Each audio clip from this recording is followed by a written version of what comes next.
Donald Trump did not have a good time in the Supreme Court. It has struck down his what he called reciprocal tariffs on the rest of the world. Donald Trump has since imposed a temporary tariff of initially 10% and then later revised upwards to 15% under a different statutory empowerment. We're going to be speaking about that this evening to James Henry, who is at the Yale University School of Law. In fact, we lead with that. President Trump said on Saturday he will raise the temporary tariffs on almost all U.S. imports from 10% to 15%, the maximum level allowed under the law, after the U.S. Supreme Court struck down his previous tariff program as invalid. Trump had immediately announced a 10% across-the-board tariff on Friday after the court's decision, which found the president had exceeded his authority when he imposed an array of higher-rate tariffs under an economic emergency law. The new levies are grounded in a separate law known as Section 122 that allows tariffs of up to 15% but requires congressional approval to extend them after 150 days. To talk more about this, we're joined by James Henry from the Yale School of Law. James, good evening. Thank you so much for your time. Really do appreciate it. What was the test ultimately applied in that Supreme Court judgment around the powers that the president has in the imposition of tariffs? Well, good to be with you. I think the key thing is that Trump had relied on something called the International Emergency Powers Act from 1977, which doesn't even mention tariffs as one of the instruments that should be used. And the Supreme Court correctly said that tariffs are a taxing power that are reserved to Congress. Congress is the one that makes them. And Trump had relied on this act for about 60% of the tariff increases he introduced last year, including the 30% tax tariff on imports from South Africa. So this is having enormous implications. This is one of the biggest setbacks that Trump has received so far, and surprisingly from the Supreme Court that he had dominated up to now. He was excoriating in his response. He said that they were under the influence of foreign powers and were engaging in unconstitutional activity. This is something where, reminds you of Goebbels' statement that you always accuse your enemies of what you're guilty of. But essentially, he has thrown out most of the deals that have been struck around the world are going to have to be revised with countries like India, South Korea, Japan, having committed to invest billions of dollars in the United States in exchange for lower rates of tariffs. And Trump is now having to resort to a measure that's only supposed to have to deal with trade deficits.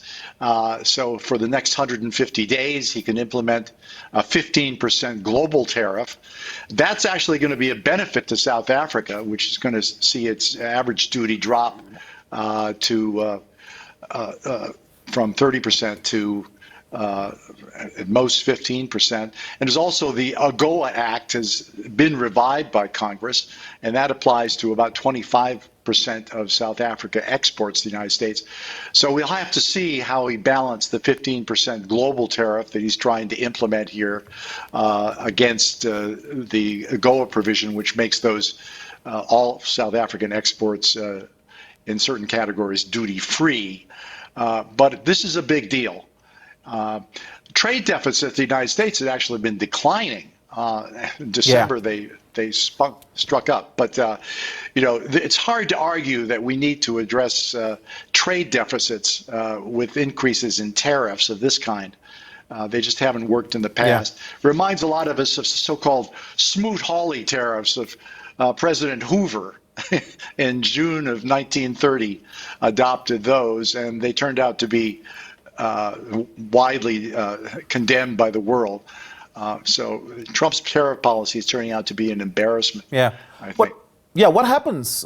In fact, what are the legal limits, James, of Section 122, which is the statutory provision that Trump now relies on to impose this 15% tariff?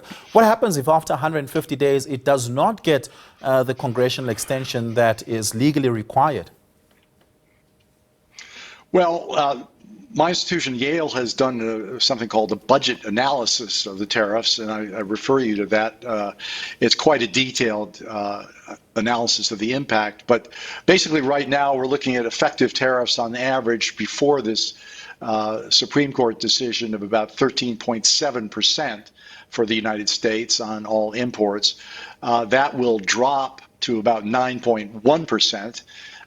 If this act is not extended beyond 150 days, he's going to try to figure out ways to extend it or to get Congress to act. But basically, a lot of members of Congress are realizing just how unpopular these tariffs are with the American people.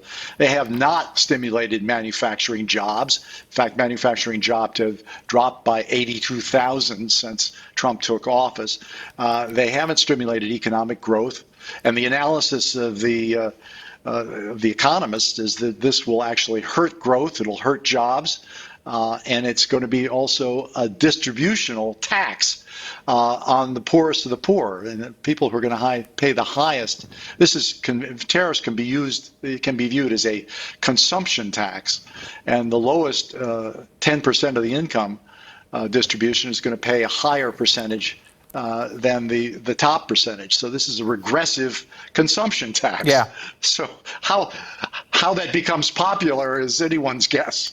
Yeah. And in fact, there seems to be an interesting test right tonight. Is the Illinois governor that sent the White House a invoice for $8.7 billion almost in what he refers to as a refund on tariffs that were paid by Illinois families, and they're each going to get a check of an equivalent of, I think, about $1,800 if this were to actually happen.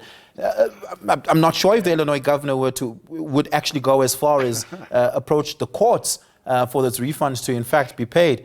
But surely consequences like this are being thought about wide and far across the U.S. Well, this is creating enormous disturbance within the United States economy. There's something like 300,000 businesses that paid these tariffs on behalf of the U.S. government, collected them from their consumers. They paid an estimated $175 billion under the IEEPA. And all that has to be refunded. You know, we're talking about 32 million transactions. And so, 32 million transactions that we have to unravel here. So this has created a mess, and it's going to take a long time to sort it out. There's something like 1,500 companies that are already sued to get their money back, including domestic companies like Costco. So this is going to create a big fight over the next 9 months. Yeah, we're going to have to leave it there. James Henry, thank you so much for that. Really do appreciate it. James Henry is from the Yale University Law School in the U.S.